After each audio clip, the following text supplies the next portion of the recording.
دنا الی عمر، آپ نے نکلتے ہی اس مدعا علیہ کا سر کاٹ دیا کہ جس کے خلاف فیصلہ ہوا تھا۔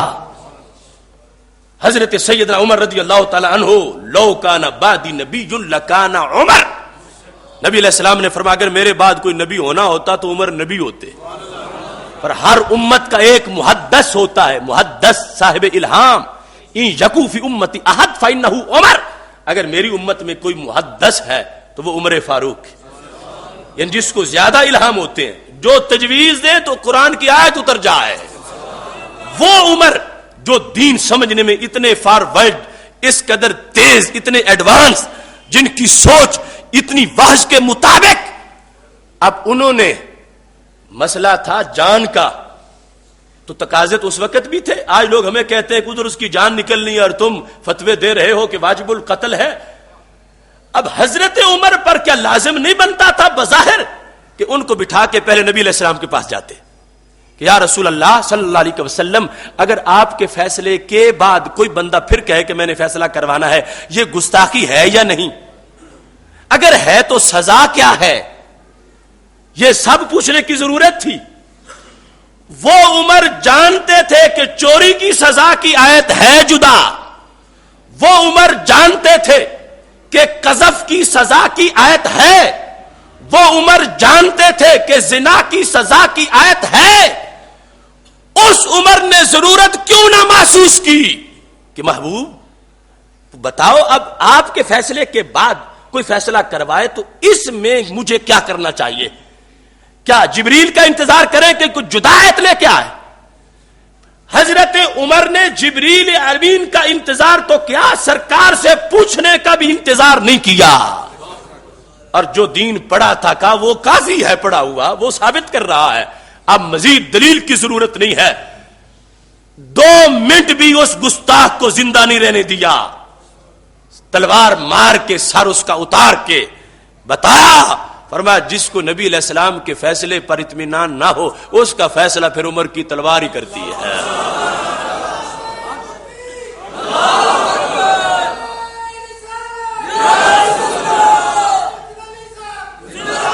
میرا ایقان 100% یہ کہتا ہے اگر عمر کے سامنے مبشر لقمان ہوتا ایکسپریس والا، اگر امیر عمر کے سامنے خنزیر گورنر ہوتا، رب کعبہ کی قسم ہے دوسرے منٹ سے پہلے ان کے سر عمر اتار دیتے۔ ایسے بھونکنے والے دجال جن کو خبر نہیں کہ کس ذات کے بارے کا معاملہ ہے اور حساس کتنا ہے، اور یہاں پر تقاضے کیا ہیں۔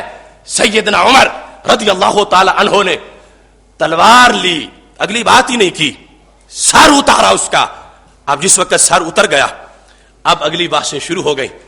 سیدنا عمر رضی اللہ تعالی عنہ کا ضمیر مطمئن ہے کہ میں نے صحیح کیا۔ اب اس روایت میں یہ ہے کہ جو بچا تھا نا، جس نے کہا تھا کہ فیصلہ تو کیا ہمارے نبی علیہ السلام نے، فیصلہ کیا رسول اللہ صلی اللہ علیہ وسلم نے، لیکن اس نے کہا کہ ہم دوبارہ کہلاتے ہیں۔ جب اترتا سر دیکھا نا اس کا تو انہوں نے بھی دوڑ لگا دی کہ آخر چل کے تو میں بھی ساتھ ہی آیا ہوں عمر کے دربار میں، مجھے پہلے رکنا چاہیے تھا، میں وہاں اس کو کہتا کہ عمر کے پاس نہیں جائیں گے، فیصلہ کر دیا سرکار نے تو ہو گیا۔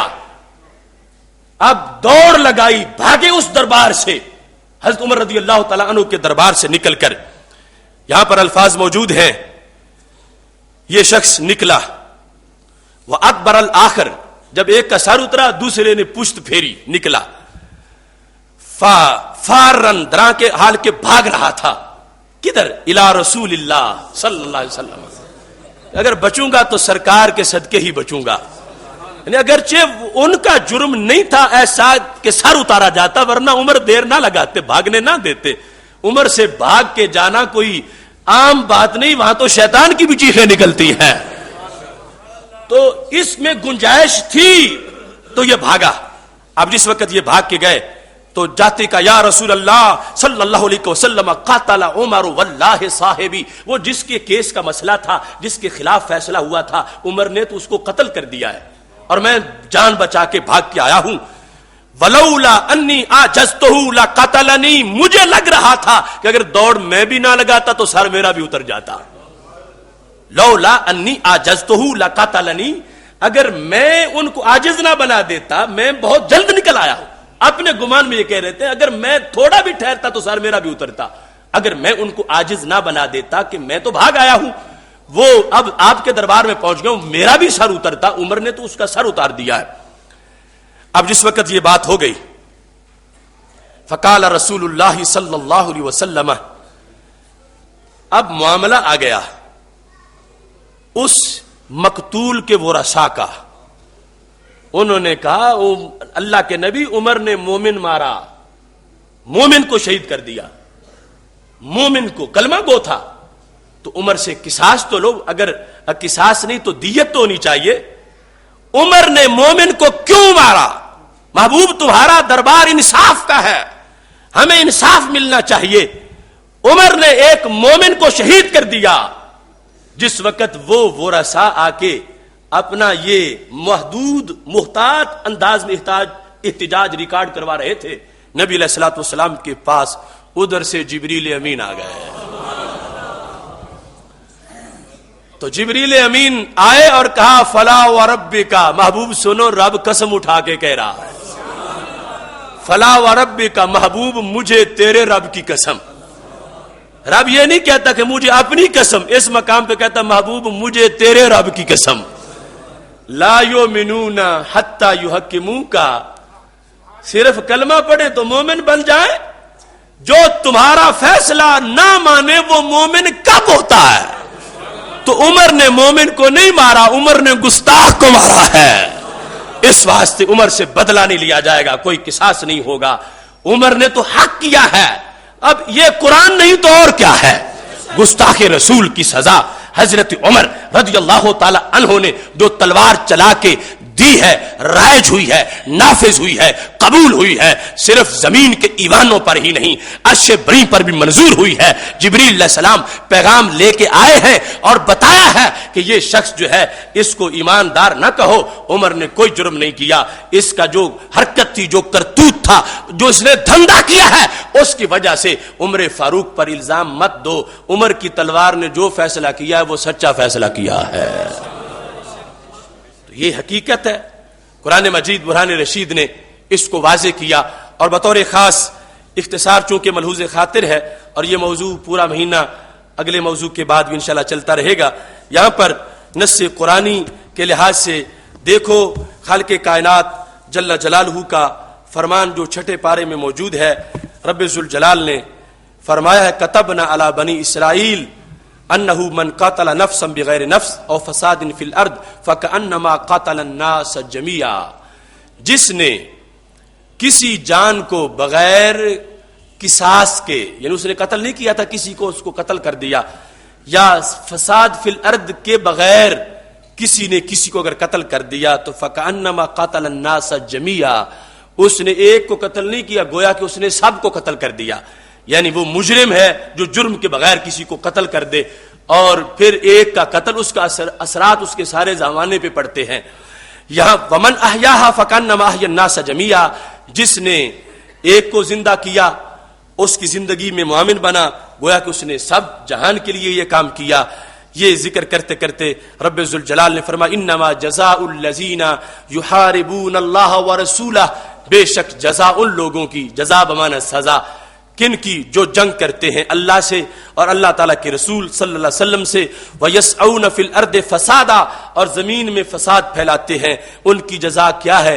اَن يُقَتَّلُوا، انہیں خوب قتل کیا جائے، اور يُسَلَّبُوا، ان کو پھانسی پہ چڑھا دیا جائے، اور تُقَطَّعَ أَيْدِيهِمْ وَأَرْجُلُهُم مِّن خِلَافٍ، ان کے الٹے ہاتھ پاؤں کاٹ دیے جائیں، اور يُنفَوْا مِنَ الْأَرْضِ، یا ان کو زمین سے نکال دیا جائے۔ یہ جو کہ پیچھے جرائم مختلف ہیں، اس لحاظ سے ان کی سزا بھی مختلف ہے۔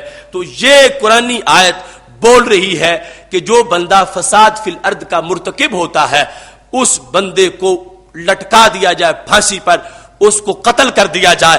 اب فساد فی الارض کا اولین فرض جو سند سے ثابت ہے کہ جو بندہ ڈاکے ڈالتا ہے، ڈاکو بن جاتا ہے, رستے میں رات کو لوگوں کو لوٹتا ہے, وہ فساد فی الارض کر رہا ہے. تو میں پوچھتا ہوں, جو مال کا ڈاکو ہو وہ تو فساد فی الارض کا مرتکب ہو, اور جو ایمان کا ڈاکو ہو, جو مسلمانوں کی سب سے بڑی دولت جو دولت ایمان اور دولت عشق رسول صلی اللہ علیہ وسلم ہے, جو اس کو لوٹنے کی کوشش کرے, جو اس دولت پہ حملہ کرے, جو اس یقین اور اعتقاد پر حملہ کرے, وہ فساد فی الارض کے جرم میں پہلے نمبر کا مجرم ہے. لہذا اس کی جزا قرآن متعین کر رہا ہے کہ اس کو قتل کر دیا جائے جب اس سے یہ جرم ثابت ہو گیا. ہاں, اس بات کے لیے اس میں جو شرعی تقاضا ہے وہ تقاضا اس کا اقرار یا اس کے بارے میں گواہوں کی گواہی, وہ نصاب پورا کیا جائے, اور اس کے بعد اس کی وہ سزا قرآن متعین کر رہا ہے. اس میں کسی حاکم وقت, کسی امام کعبہ, کسی دنیا کے بادشاہ کو یہ اس کا اتھارٹی نہیں ہے کہ وہ اس سزا کو معاف کرے. وہ سزا معاف نہیں ہو سکتی. یہاں جو کیس چل رہا ہے اس میں اس عورت نے, ملعون خاتون نے درجنوں لوگوں کے سامنے بارہا اقرار کیا ہے کہ میں نے یہ بکواس کیے ہیں, میں نے ایسا کہا ہے. اب اس کے بعد جو فیصلہ ہوا اس فیصلے میں تبدیلی کی کوئی گنجائش موجود نہیں ہے, اسے کوئی معافی نہیں دے سکتا. اس کی جو سزا ہے وہ سزا قرآنی ہے. وہ فساد فی الارض کا ارتکاب اس نے کیا ہے, اس بنیاد پر اس کو قتل کر دیا جائے گا. اس کی یہ شرعی سزا ہے جس سے فساد فی الارض ختم ہوگا, جس سے گستاخیوں کے دروازے بند ہوں گے. اور اگر اس کو چھوڑا گیا تو پہلے ہی دن رات یہ لوگ فساد پھیلا رہے ہیں اور گستاخیوں کے دھندے کر رہے ہیں. یاد رکھنا, قانون تحفظ ناموس رسالت ہر نبی کی عزت کا پہرے دار ہے. حضرت عیسیٰ علیہ السلام, حضرت موسیٰ علیہ السلام, ان کی عزت بھی اسی قانون میں ہے. لیکن یہ لوگ باغی ہیں حضرت عیسیٰ علیہ السلام کے, بگوڑے ہیں. اگر مانتے ہوتے ان کو تو وہ تو کہہ کے گئے تھے جس نے مجھے ماننا اس نے میرے نبی کو بھی ماننا ہے, حضرت محمد مصطفیٰ صلی اللہ علیہ وسلم کا کلمہ پڑھنا ہے. تو اس بنیاد پر فساد فی الارض کے زمرے میں یہ خاتون شمار ہوتی ہے. آیت قرآن اس کا فیصلہ کر رہی ہے. اور فساد فی الارض کے لحاظ سے لوگ چینلوں پہ کہتے ہیں بس دو ہی چیزیں ہیں کہ جن میں قتل کسی کو کیا جاتا ہے, اور ان دو چیزوں کے لحاظ سے وہ کہتے ہیں پہلے نمبر پہ ہے کہ کوئی کسی کو قتل کرے, دوسرے نمبر پہ ہے فساد فی الارض. بس یہ دو ہی چیزیں ہیں. وہ یہ نہیں سمجھتے کہ فساد فی الارض